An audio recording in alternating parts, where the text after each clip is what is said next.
name's Sophie and I'm a screen printer from Leeds, and in this video I'm going to show you how you can screen print from home using an embroidery hoop and fabric to make prints such as this one on fabric and on pieces of paper too. We're going to kick off by looking at what equipment you'll need to get started screen printing at home.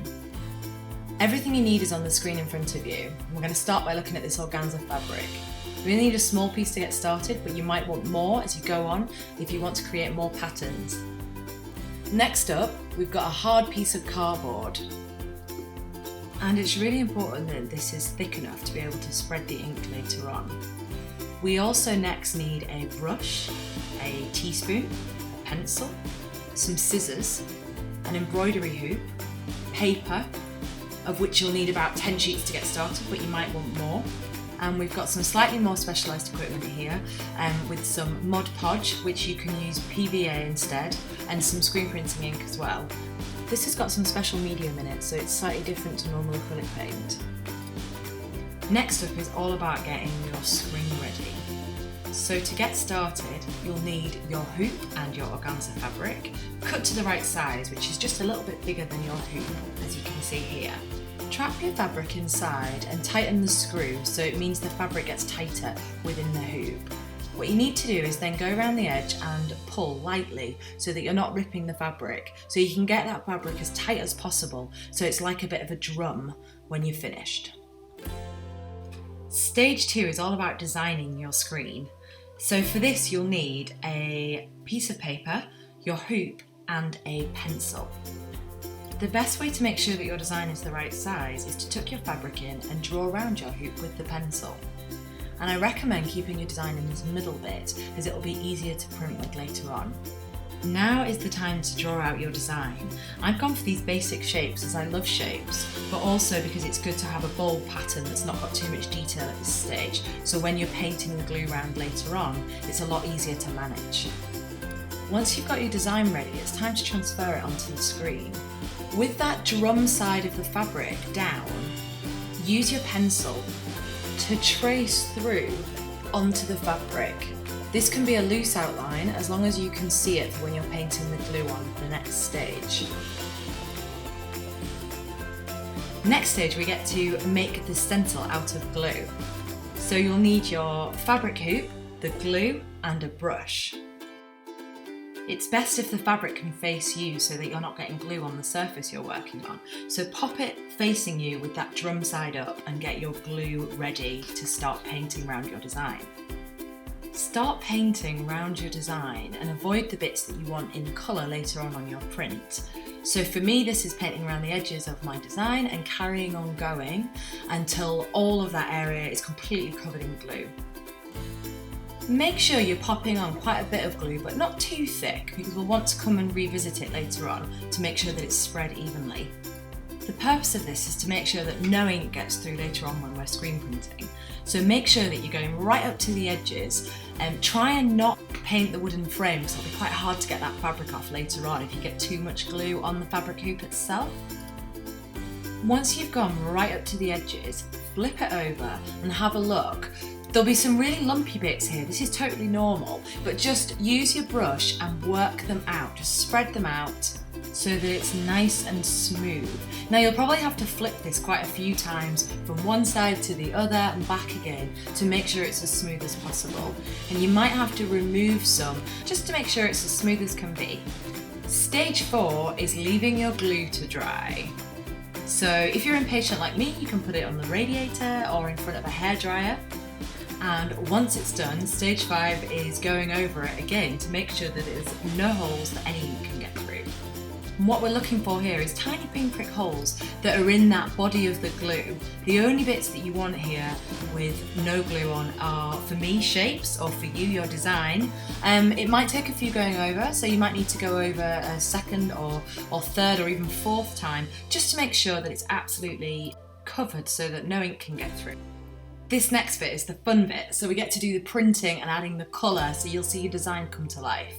So for this bit we need the hoop, we need a teaspoon, the ink, and remember this isn't normal paint, this is screen printing ink so it doesn't get trapped in the screen.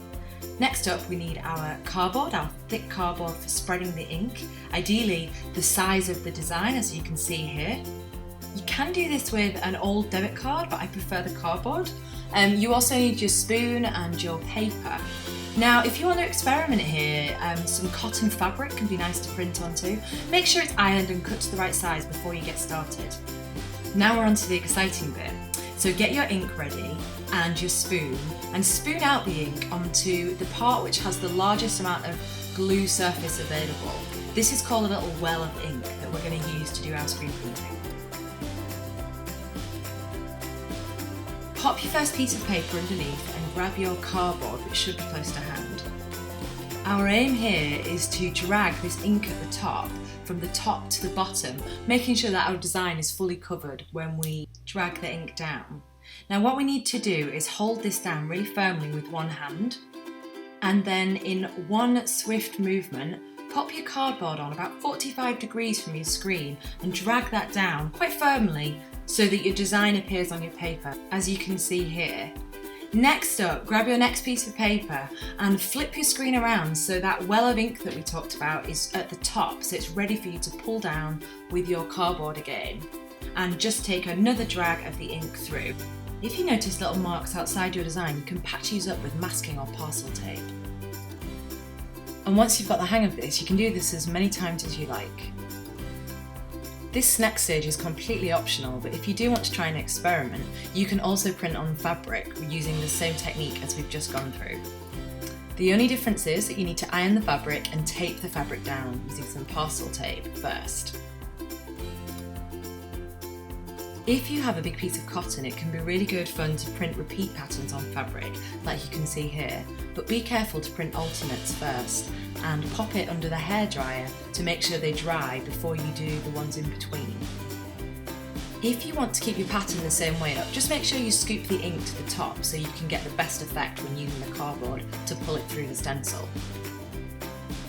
You can repeat this technique as many times as you like, and it can be really nice to make a piece of fabric for a cushion or a tote bag. When you print on fabric, it's really important to heat set it afterwards. This can be done by popping a tea towel over the print and using an iron to heat set it. For stage 8, we're cleaning up. So you can scrape as much paint as you can off your hoop and off the piece of cardboard you're using and pop it back into the pot.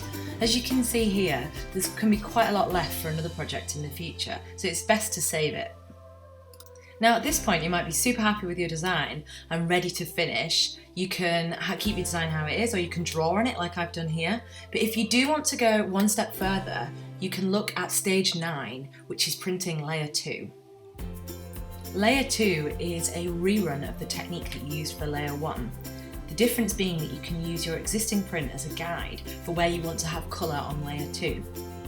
Like you can see here, I've used the pencil again to draw a design over. Now you can overlap or you can draw in the spaces around it, depends what your preference is. It's quite interesting to do a combination of both to see the effect. Like in layer 1, it's time to put the glue on, so make sure that you fill this right up to the edges and flip either side so you can get rid of the lumps. Once you're happy that it's completely dried and you've gone over it 2 or 3 times with the glue, it's time to get printing. So pick a bold colour that will complement your first layer and get printing. To decide where it goes, you can see through the screen to layer 1 to make sure that it's in the right place. So get your ink ready, hold it down tightly and pull the ink through just like on layer 1. Now this is the fun bit, just carry on printing until you're finished. Now you're all finished, you should have a pile of paper and maybe even some fabric with your finished design on it. Thank you so much for watching, and I hope you enjoy your new print and learning to screen print with a hoop at home. For more information on screen printing, you can follow me on Instagram at inkandbear, and you can also find me at www.inkandbear.co.uk.